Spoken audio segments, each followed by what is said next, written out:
and welcome to the Secular Nation Podcast, brought to you by the Atheist Alliance of America. Before we get to our guests, as a program note, in the previous episode, I quoted the email address of the Secular Nation Podcast as podcast@secularnation.us. That was incorrect.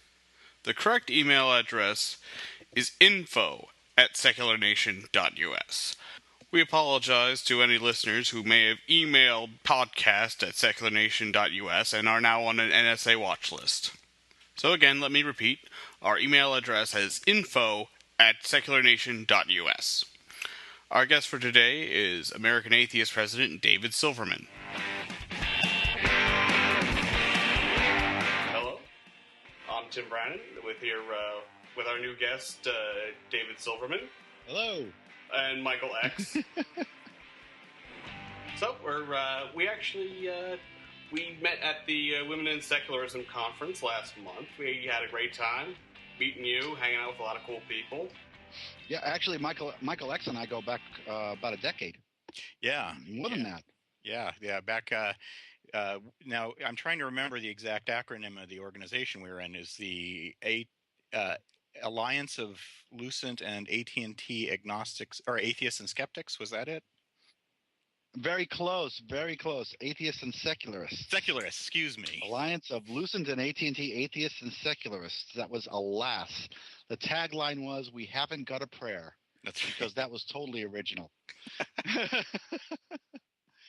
And we were the first atheist group in AT&T and Lucent Technologies. And that was a long time ago. That was 1994, 5, 6, wasn't it? Yeah. Wow. I think I started there around 96. So yeah, that was around the time we met. I think I wrote a letter to the editor locally, and you gave me a call, and I was thrilled that somebody else in the building felt the same way. Right. My goodness, that was it seems like so long ago. It was, Dave. It was very long. And it was very long ago. I remember putting up the signs and having the first meeting of ALAS was a full room, which I was really excited about. And a whole bunch of people were from my organization within Lucent, which did not make my boss very happy. My boss's boss, I should say, he was not happy about the fact that so many of his people were not only atheists, but they were actually in an atheist club, and I was the leader of the atheist club. He was not pleased with that at all. Oh, that's funny. My group was fine. I mean, I work with a bunch of research psychologists, so they tend to be a bunch of atheists anyway. Well, and you would have thought that the whole place was atheist, which is what I thought. But no, certainly there were there was a lot of cognitive dissonance, a lot of compartmentalization going on at Lucent.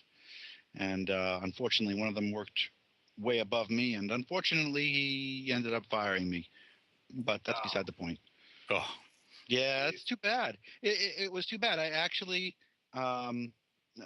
actually very confident at this point that I was fired earlier than, I would have been fired anyways because Lucent was exploding at the time, imploding, I should say. But I was fired earlier than I should have been because I was an atheist. I'm sure of that. Wow. Or at least I'm very confident of it. Yeah, I'm very confident of it. He really didn't like me. You know, it's funny because at this point I'm a manager now, and my big concern about my level, the reason why I've been using the moniker Michael X, is just because of my concern that some of the people on my team would incorrectly think that I would judge them on their performance or their, on anything because of religious beliefs, which is obviously not true at all. My joke is if I was prejudice against Christians in the workplace, I'd be a very, very busy man. Well, yeah, but aren't you kind of helping to, or I should say, aren't you refusing to take advantage of a learning situation, a learning opportunity there when you're doing that, Michael?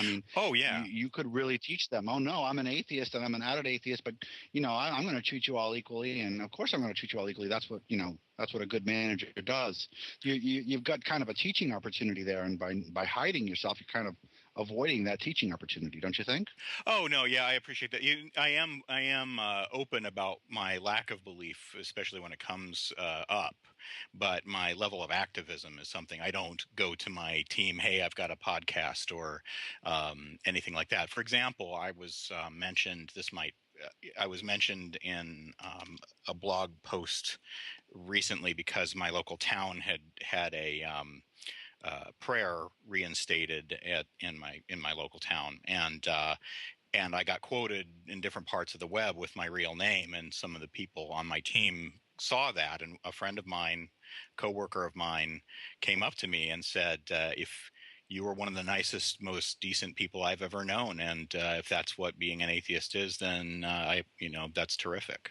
Yeah, I think that this sort of goes into that recent story with Wolf Blitzer and the woman in the tornado, who he kind of put her in the spot, and when she said, for those of you living in the closet, where the woman who was the survivor of the tornado, Wolf Blitzer's all like, you got to thank the Lord, you got to thank the Lord, and she's kind of just, I'm an atheist, which I just thought that was so awesome, because I think that's just something a lot of us in the atheist, or just atheists in general, are often put in that situation where they have to say, I'm an atheist, for whatever reason. And she did that in front of a pundit on national TV, which I thought was unbelievably awesome. Like, even I, like, go on. It was awesome. It was awesome for her, but it really lowered my opinion of Wolf Blitzer, frankly. Mm-hmm. It really, for him to be on the ground and saying, but you thank God, right? You thank the Lord, right? Mm-hmm. You want to thank God? It really lowered my opinion of him. I had placed him in my mind on a higher level than that. That was much less than I expected from him. It was such an obvious attempt to inject religiosity into a place where, of course, the three of us are atheists. Nobody says, well, everybody says, well, thank God my life was saved. Nobody ever says, gee, God sent the tornado here in the first place. Nobody ever does that. But the fact that Wolf Blitzer from CNN, well, yeah, of course they do, and they should, because that's consistent. But for Wolf Blitzer to come out and play, I mean, he was almost O'Reilly-esque. It was more like a Huckabee almost. Do you think he was pandering? So thank God. Do you think, One of the things I was wondering is he pandering, or is he actually saying that you have to thank God in that case? In that sense, it's even more cynical. It is.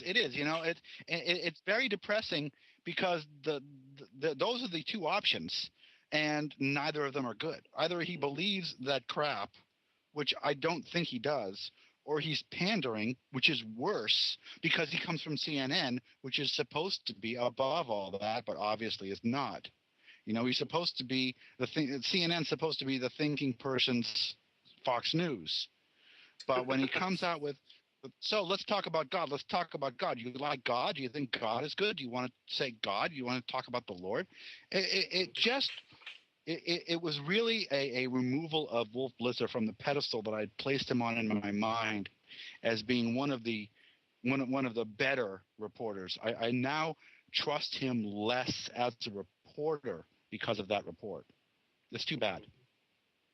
Yeah, well, I think we'll get into your because you've made a number of appearances on the news media circuit, so we'll get into that later. But I think the big story right now is this monument in North Florida. I'm really happy about the monument in North Florida. Yeah, well, the city is named Stark, Florida, and they have a big Ten Commandments monument on their front lawn. It was not placed there with city money. It was placed there with private funds from a Christian organization, and it was placed there because they had what's known as a free speech zone, which they probably made so that the Christian organization could put the Ten Commandments on the public courthouse. And when they call it a free speech zone, they're allowed to put that there because a free speech zone, by definition, means that anybody else can put something there too, so long as it conforms to certain parameters.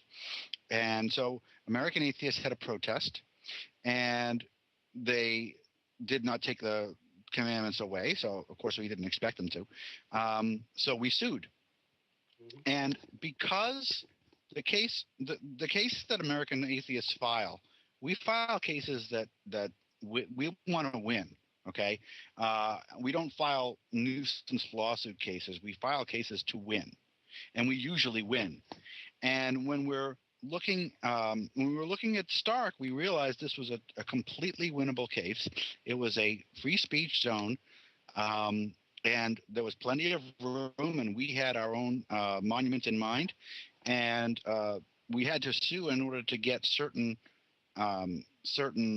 waivers, but those waivers were all granted.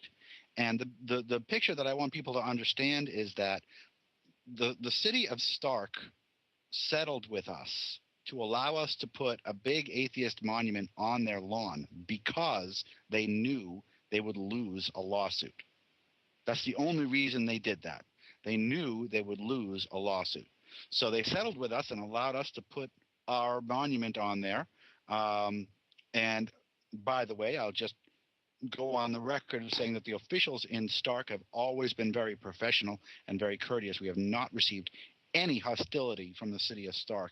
Even though there was a lawsuit, there is no hostility. And the Men's Christian Fellowship, who put the Ten Commandments there, have agreed with us that we are doing something that's legal and lawful. So we are putting up our own monument, as is everybody's right. And our monument is a monument to atheists and the secular nature of our Constitution. One of the things that we put on the monument, it's a bench with a lot of carvings in it. So it's one of the carvings is a quote from Madalyn Murray O'Hair. There's something from Thomas Jefferson, Ben Franklin, and John Adams. Then there's the quote from the Treaty of Tripoli. And then there's answers to the Ten Commandments, or I should say the penalties for breaking the Ten Commandments. And we put all this on there for all the specific reasons. The Madalyn Murray O'Hair quote. Madalyn Murray O'Hair, of course, founded American Atheists. She was known as the most hated woman in America. Her best quote talks about building hospitals instead of churches and living for today instead of after death and getting rid of poverty and getting rid of war. That's the most hated woman in America. Okay, so that's front and center of the monument. Then we all know that the Christian right loves to lie, because of course if you tell the truth in religion, you won't have any followers. So religion lies about itself, and religion lies about its importance in the founding of this country. They say, oh, all the founding fathers were Christian and they created a Christian nation based on the Christian laws. Well, that's what we're attacking with the Thomas Jefferson, the Treaty of Tripoli, the Thomas Jefferson, the John Adams, the Ben Franklin, and the Treaty of Tripoli quotes. The government of the United States is in no way founded in the Christian religion. This is a smoking gun, and it's important for people to realize that, because it's important for people to understand how much religion lies about itself and this country in order to legitimize itself.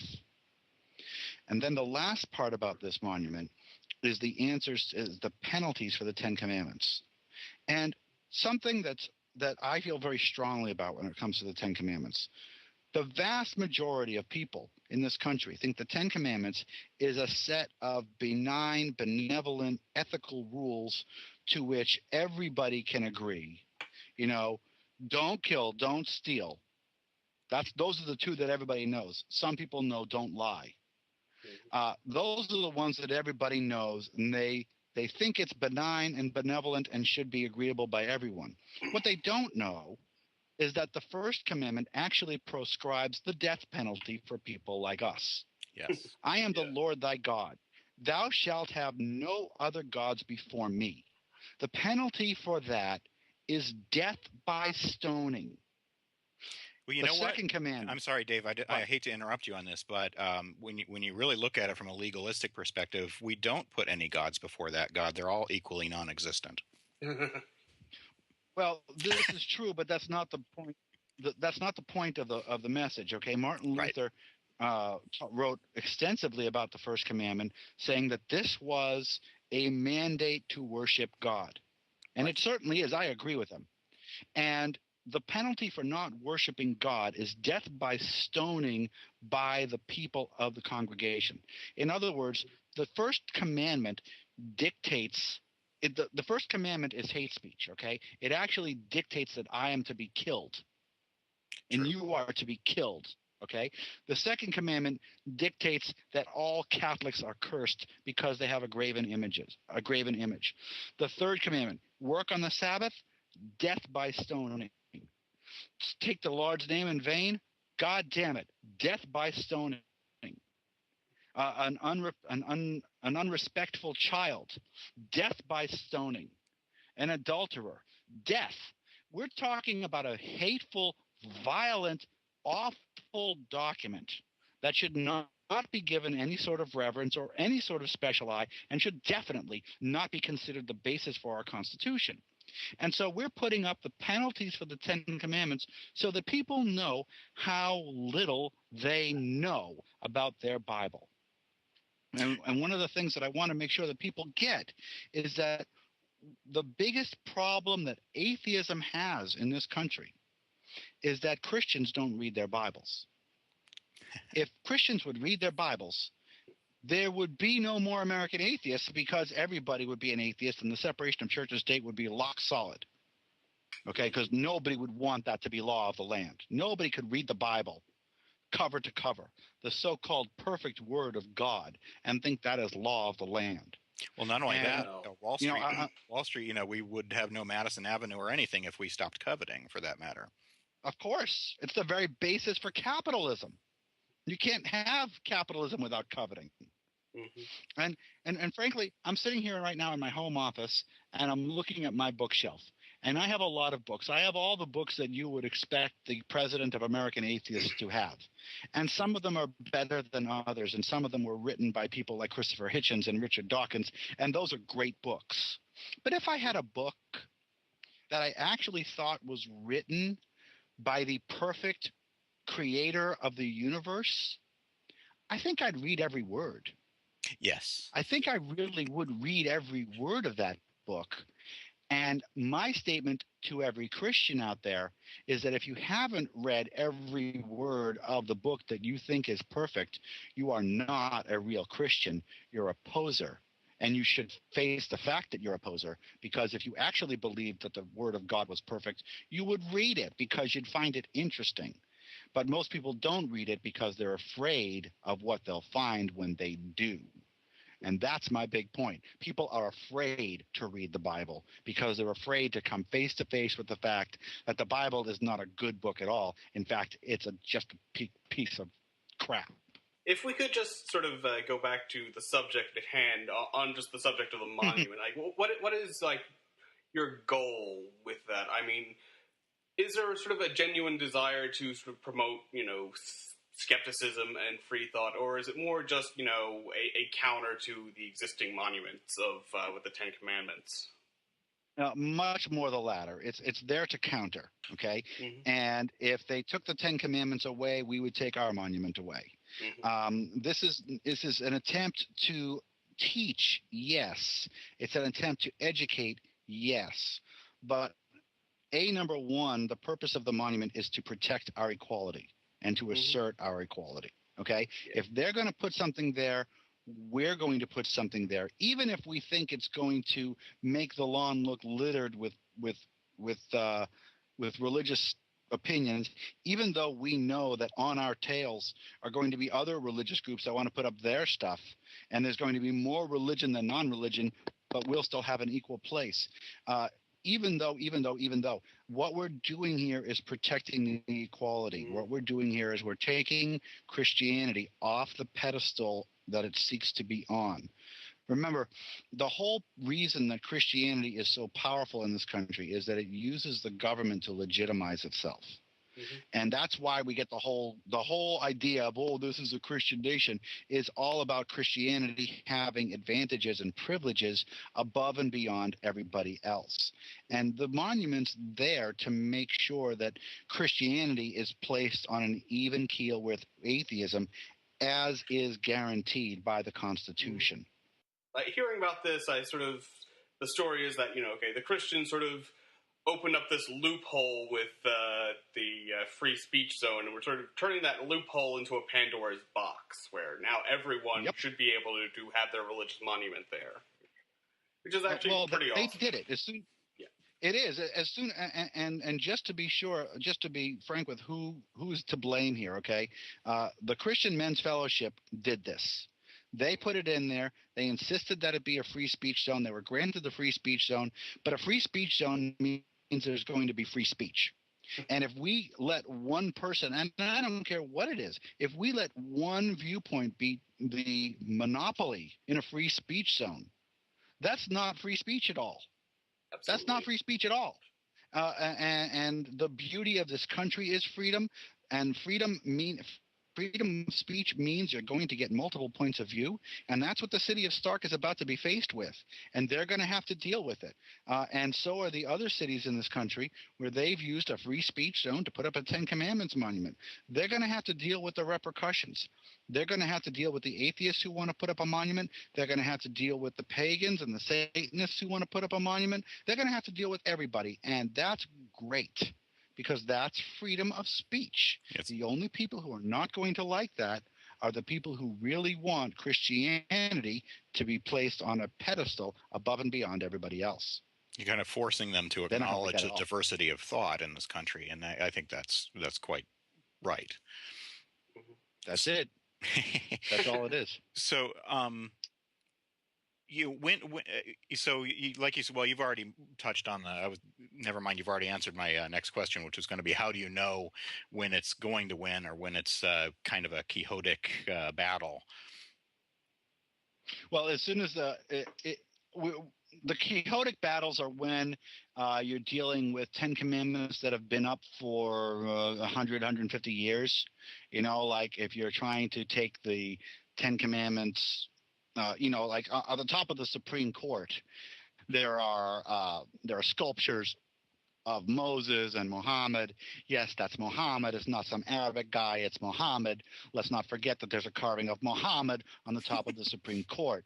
Oh my goodness, there's a drawing of Muhammad on top of the Supreme Court. But at any rate, this, if we were trying to get that taken down, which wouldn't be right because what's up there is obviously not an endorsement of one religion. It's a whole bunch of different things. But if we were trying to take that stuff down, that wouldn't be right because there's a bunch of other religions up there. And there's a bunch of other places, a bunch of homages to lots of religions and thinkers up there. That would be silly. However, when you're talking about a single placement of a 10 Commandments or other religious monument on public ground, there is no choice. If it's on public ground, they have to make it a free speech zone. If they don't make it a free speech zone, they are breaking the law by endorsing one religion over another, and they are breaking the law by treating the citizens of that county differently based on their religious beliefs. That's against the law. They have to make it a free speech zone. And when they make it a free speech zone, they have to let us in. They don't get a choice. And they all know it, and that is why Stark yielded in the negotiations. That's why we're doing this, because Stark knew they wouldn't win the case if we went forward. So in other words, you didn't pick it just because of, in honor of Pete Stark. No, and I'm sure Pete would love to be there, but unfortunately, it's not about Pete Stark. Although I do love me some Pete Stark. He's a heck of a guy. So that's why Stark yielded, because they knew they had to. They had to, and they knew they had to. And all around the country where you see 10 Commandments monuments that are sitting in public courtrooms or public courthouses, those are free speech zones, or they're breaking the law. And that's something that we have to defend, because if we don't defend it, it becomes precedent setting. It becomes, well, you never did anything for this place. Now this other place is doing the same thing. Why would you have your rights here when you didn't even exercise your rights back there? It is our responsibility as American citizens to protect our rights. And it's our responsibility as atheists to protect America from theocracy. And it's our responsibility to therefore exercise our rights in a free speech zone and put something in there to represent us, always giving the town the opportunity to say, all right, this free speech zone is over. Take all this stuff away and give me some green grass, because that's what it should be. That's what it all should be. Stark shouldn't have anything on their courthouse lawn. But if they're going to have a 10 Commandments, they're going to hear from the atheists as well. All right, well, let me get back on to, again, you're actually sort of become into prominence with the community because of your numerous appearances on, well, most famously your interview with Bill O'Reilly, in which he discussed the tides going in and out. I really got to wonder, like, when you're making that face, for which is now like the black and white meme, like, what was going through your head at that moment? Sure. Well, you have to understand that this was that specific time was my second time on his show.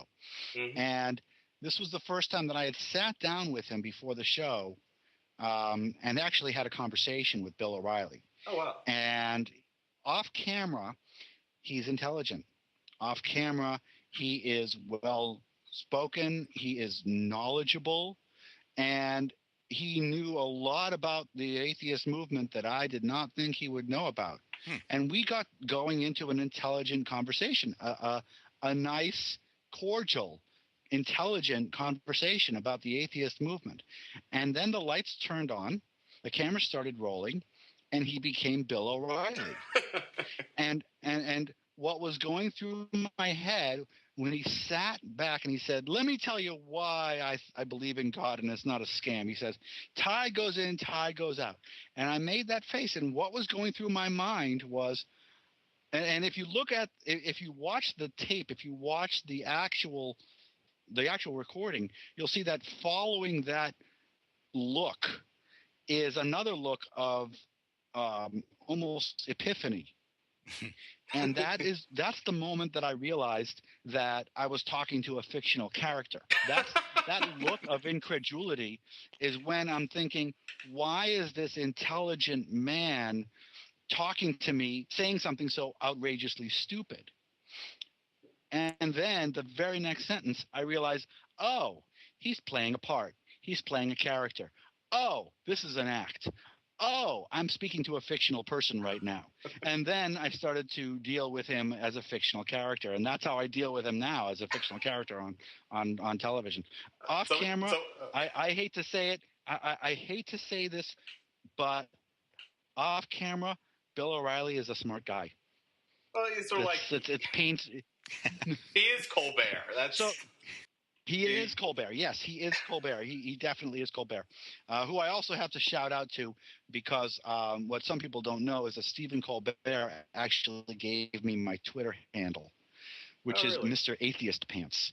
He actually, when the tide goes in, tide goes out thing came out, he talked about that instance on his show. And back then, of course, I had my goatee. And he said, well, let me tell you something, Mr. Atheist Pants. You shouldn't look like the devil when you're on television. And that was when I stuck it.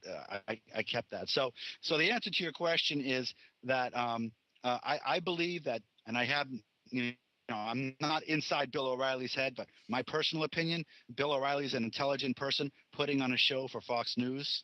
And I think he's much smarter than he lets on to be. And I don't know that that's good. I don't know that that's ethical, but that's my personal opinion. He turns on the show for the show. So is that's something you've had to then, has that carried on over into other shows? Maybe Rachel Maddow is playing a part, or people on the left is equally as proffering our persona. Have you had a sense of that? I'm sure it's possible. I don't know anything, obviously, firsthand. I think Wolf Blitzer might fit into that category, given the whole Oklahoma thing. I don't think Sean Hannity is faking it. I think Sean Hannity that you see on TV is the real Sean Hannity, which also ain't good. But I don't know what's better, to have somebody so blindly ignorant or to have somebody lying about being so blindly ignorant. I'm not sure which is better and which is worse. But I don't know anybody on the left side that I think is faking it. But because of the nature of my job and because of the nature of television, they like confrontation much better than information. Yeah. So because they like confrontation better than information, I go on Fox News a lot more often than I go on CNN or MSNBC. Yeah, you're a good foil. Well, that's just, and exactly. that face is probably what he was trying to get you outside of your game and see how you respond. Mm-hmm. Well, he was trying to distract me from the conversation I was having with him. Yeah. What I was trying to do, I was trying to nail him into a point, that's saying, okay, you're an intelligent man, you're a skeptic for a living, and you tell me in all honesty that you think that there's an invisible man in the sky. Let me tell you something, Bill. I don't think you believe that. I started down that road. He saw me going down that road. And then he pulled the tide goes in, tide goes out in an effort to change my course. Mm-hmm. And it worked. It totally worked. But I mean, yeah, but he is, he's a master of his craft. And you have to respect him for that. Yeah. Well, I'm sorry. Go ahead, Tim. Well, again, I was also, before the interview, I was just doing some research, just watching some of your other interviews on Fox News, especially like with Megyn Kelly. A lot of times, they sort of, it seems they bring you on a lot of times, and then they kind of post you, like, whenever something apparently anti-Christian is, they post you with this, like, oh, well, we wouldn't do this with, if it was Islam, because that's one of the things I keep hearing leveled against atheists, is that we only criticize Christianity but never Islam, which is patently false. Of course it's patently false, and it makes them out to be the victims. It's very intentional. It makes them out to be the poor, helpless Christian victims who are the majority of this country and have had every president since, Taft, or even before that. They want to make themselves out to be the victim because we are attacking their equality. Here we are attacking the other cheek. Right. We're attacking their privilege so they feel downtrodden because they're being made to be only equal. So that's the privilege that they feel as attacking. And that's why when they bring me on Fox, so often they bring me on without an opponent. Then they take me off, and then they talk about me after I've gone on. Yeah. So there was one time when I went on Megyn Kelly to talk about the 9/11 cross case, and then after I was off, they brought on somebody else who actually blamed the atheists for 9/11. Wow. And it was amazing the level of ignorance that they had, but that ignorance was not challenged. I mean, for them to actually say that the atheists caused 9/11, it was just an embarrassment for me to have been on that show, and I would have ripped that person apart. But they know that, so they don't bring me on opposite that.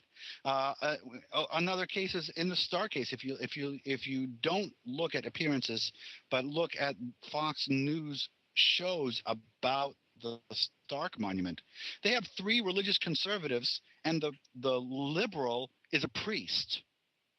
And they're all talking about how terrible we are for mocking religion and for putting up this horrible, horrible monument of hate, whereas their monument actually, proscribes my death, and my monument, our monument, just talks the truth. So it's amazing how chicken Fox News is and how much they'll go to any length. But at the same time, I do like going on Megyn Kelly's show. I find her to be a fair host when I'm on it with her, and I find her to be engaging, and I find her to be intelligent on and off camera.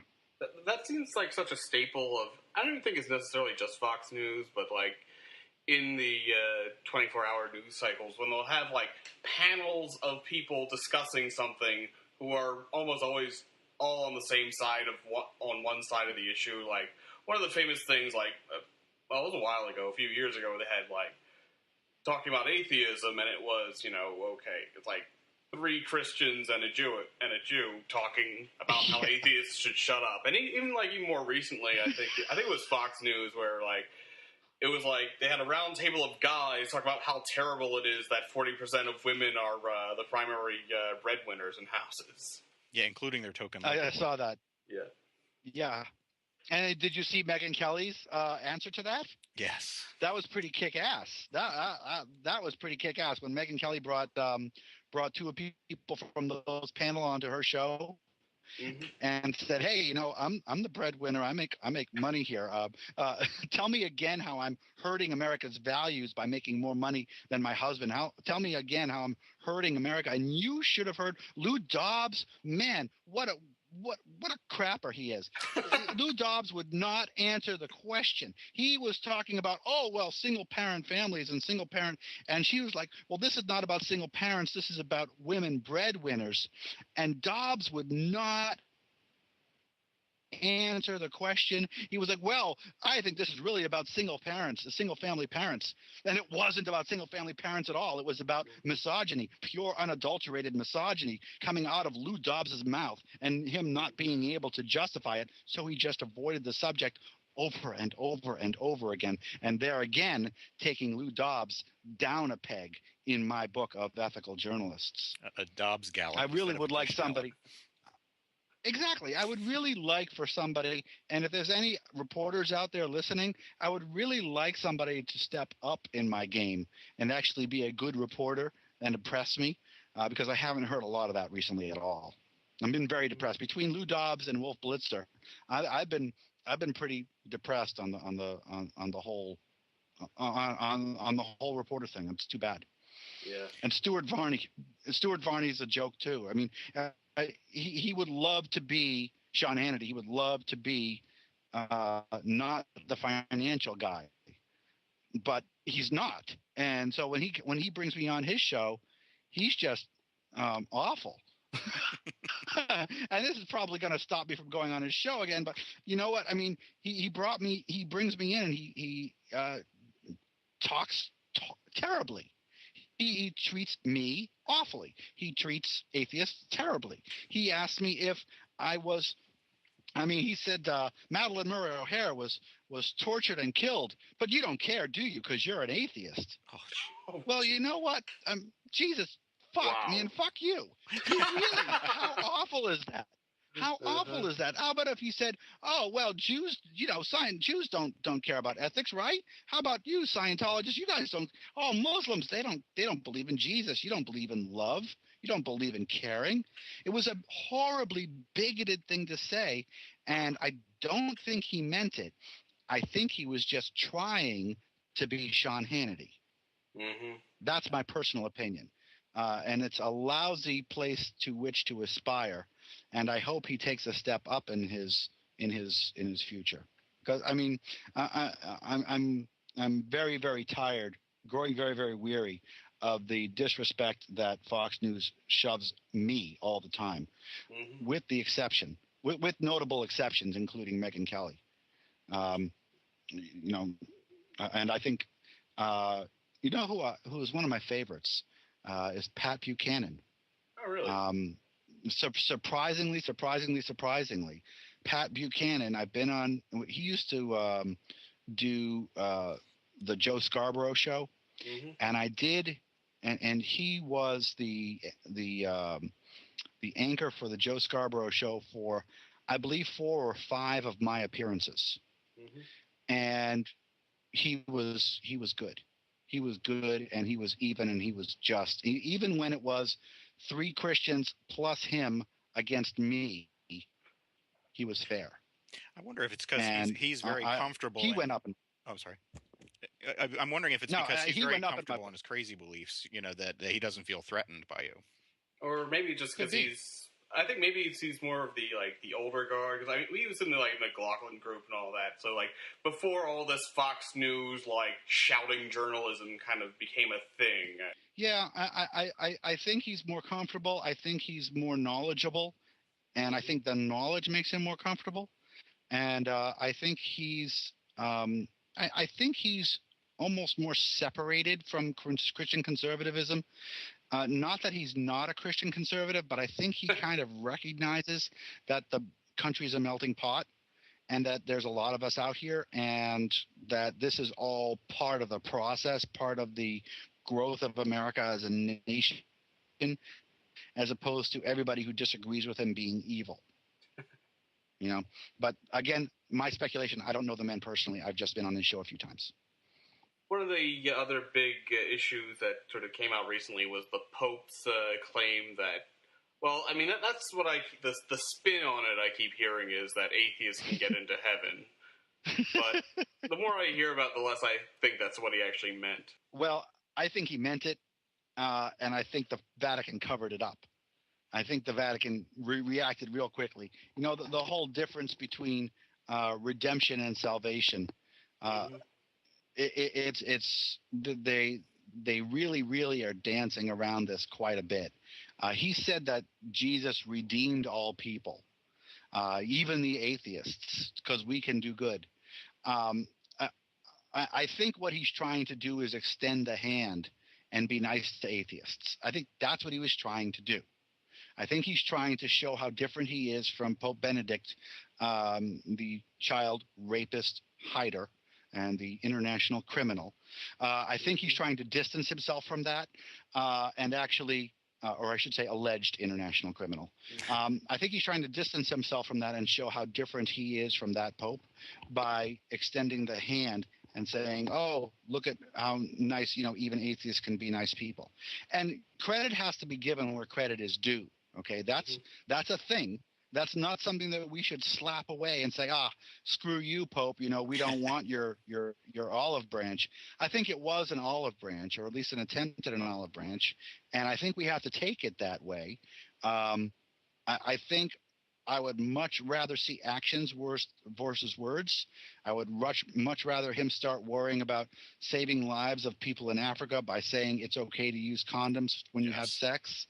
I think it'd be much better if he were to say, okay, Jesus supposedly was talking about the separation of church and state when he said, give unto Caesar that which is Caesar and give unto Rome that which is Rome's.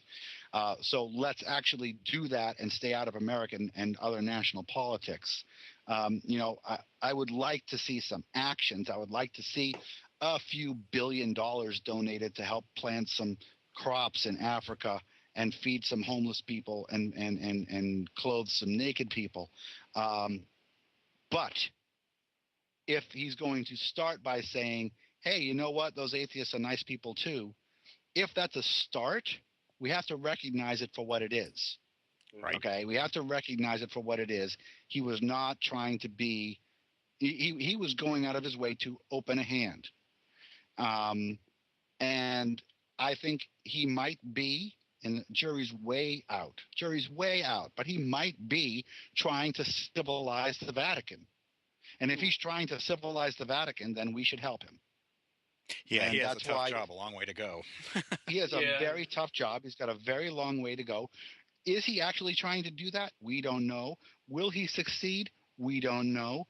But if I can help him, and that's why, a whole bunch of press called me when he did that. And my basic response was, well, that's nice. Let's see some actions. Let's see some actions over the words, but the words are nice. And we have to acknowledge that the words were nice. We have to acknowledge that that was an olive branch. And we can't slap it away so much as we say, well, okay, we looked at it. We'll look at this Pope with an extremely cautious optimism. He said something nice. When Obama got elected, he said something nice and then did nothing since then for us. Okay, he opened up his inauguration and said, and this country is Christians and Jews and non-believers. And that's pretty much all he has done. So maybe the Pope will do the exact same thing, or maybe it's a trend, and maybe he's going to try and improve relations, and maybe he's going to try to civilize the Vatican and make it more humane and bring the Catholic Church into the 21st century. We don't know, but that was an extended hand, and we have to recognize it for what it was. Yeah, I mean, I think it's kind of a sad state of affairs when just acknowledging that we exist as atheists is kind of a radical thing that we have to, hey, that's a bone we're being thrown, From which the Vatican had to recover. Yeah, exactly. From which the Vatican had to recover. No. We didn't mean to be that nice to atheists. We just meant to be a little bit nice to atheists. It is bad for the brand, Well, yeah. I mean, once you give up the need for Christianity for salvation, you give up the need for religion on the whole. You give up the need for Christianity on the whole. You mean I have to be on my knees? No, you don't. Once you give up actually the whole concept of original sin, you give up Christianity because you give up the need for a redeemer or a savior, which is why it's the very reason why Christianity is so loath to admit that evolution has occurred. Because if there's evolution, if evolution happened, which of course is scientific proven fact, there was no Adam and Eve for sure. And if there was no Adam and Eve for sure, the creation story is wrong for sure. And if the creation story is wrong for sure, there was no original sin. And if there was no original sin, there is no need for a savior. And that's why Christianity will hold on so tightly to the creationist viewpoint, despite the 100% amount of data that proves it wrong. So let me ask a question. I know one of the kind of nauseatingly frequent criticisms of new atheism, however one might define it, is that it is unaware of the less fundamental variants of religion. And a little thought experiment is something I try to do is what would happen if every fundamentalist strain of every religion vanished and this kind of Shelby Spong, Reinhold Niebuhr type religion took its place? Would we have a need for an atheist movement at that point, or would it still need to exist? It's not about the elimination of religion, and it's not about the elimination of fundamentalist Christianity. It's about the protection of the separation of church and state. It's about equality from the government. We do not need American atheists if fundamentalism exists as it does today, but the separation of church and state is safe. Okay? American atheists has no need to exist if atheists are equal in society. So a lot of times, yes, we fight against the fundamentalists, but that's because the fundamentalists are the enemies of equality. Right. And if the fundamentalists would just lay off the government, if the fundamentalists would lay off the schools and lay off our children, go away, just get away from science class, get away from national days of prayer and praying for rain, and stop giving us really dumb, stupid politicians from which to choose. Give us educated people. If fundamentalism existed in all its current glory, for lack of a better word, but they stayed away from the state, if they just kept to themselves and did their thing, like so many religious moderates do, there would be no need for an American Atheists. American Atheists is not a club for atheists. It's a civil rights group protecting the rights of atheists and the equality for atheists. So once those things are protected, whether or not fundamentalist Christianity exists or not, we become a lot less relevant. The bad news is that that's not happening because fundamentalist Christianity cannot exist and thrive without the legitimacy that's granted by government. That's why they strive to get themselves injected. That's why they strive to dumb down the science text. That's why they strive to get Bibles readings in schools. That's why they're striving and trying anything they can to get as much from the government as they can, to get as much infiltration into the government as they can, because without it, their logic is so flawed. Their content is so nullified by simple thought. They cannot exist without those boosts. So there's this never-ending cycle here. Fundamentalist Christianity is the enemy of atheism, not because they have a different view on religion, but because fundamentalist Christianity cannot exist in an environment where church and state are truly separate. It cannot thrive. It'll exist, but it cannot thrive. Right. Well, that's an interesting point and very valid one. I think that and one of my favorite responses when I hear somebody essentially say that, well, I'm a liberal Christian, you're battling the fundamentalists, which I was a liberal Christian when I was a Christian, but even then, I'd like to see my challenge in response is, well, then I need more people like you to fight against the fundamentalists, because we have our hands full with those people, because they're already filling the school boards. They're already doing, the things that you're mentioning, breaking the wall of separation. Right. And that does not just go for Christianity. That goes for Islam and Judaism as well. You've got everybody's. Every time a Muslim terrorist does something terroristic, you got a whole bunch of Muslims saying, "Oh, that's not our Islam. That's not our Islam." That's crap. It absolutely is every bit as much your Islam as everything else. It's all individual, and it's up to the moderate Muslims to fight against the terrorists. It's up to the moderate Christians to fight against the fundamentalists, and it's up to the moderate Jews to fight against the Hasidics, who rape their own children, who suck baby penises even if they get herpes from it. It's crazy stuff out there. And the problem with the moderates is they think very, very wrongly that atheists are somehow the bad guys and that the fundamentalists are the good guys, because the fundamentalists are closer to them than we are in thought. But in ethics, in morals, we are much closer. We secular humanists, we atheists, are much closer to the moderate Christians and the moderate Muslims and the moderate Jews than those people are to the fundamentalists of their individual religions. We are the ethical correct ones. They know it, but they won't listen because they think that they're somehow betraying their faith if they take our side against the bad guys of their own religion. Hear, hear. Yeah. Hear, hear. Our first guest on the show that was hosted by us after we took it over was Herb Silverman, whose birthday it is today. Happy birthday, Herb! Happy birthday, Herb! Happy birthday, Herb! So I asked him, all right, whether or not you guys are not related, correct? No, we're not related. There are lots of Silvermans in the atheist movement, and none of us are related to any of us. That's so weird. Well, I mean, look at my name. My name is David Silverman. It's like John Smith for Jews. My one joke, the one joke that I ever actually came up with, and it's funny, is my parents were originally going to name me Jew, but they decided it wasn't Jewish sounding enough, so they called me David Silverman instead. That would have kept you out of Fox News, I think. All right, well, Dave, unless there's anything else you want to add.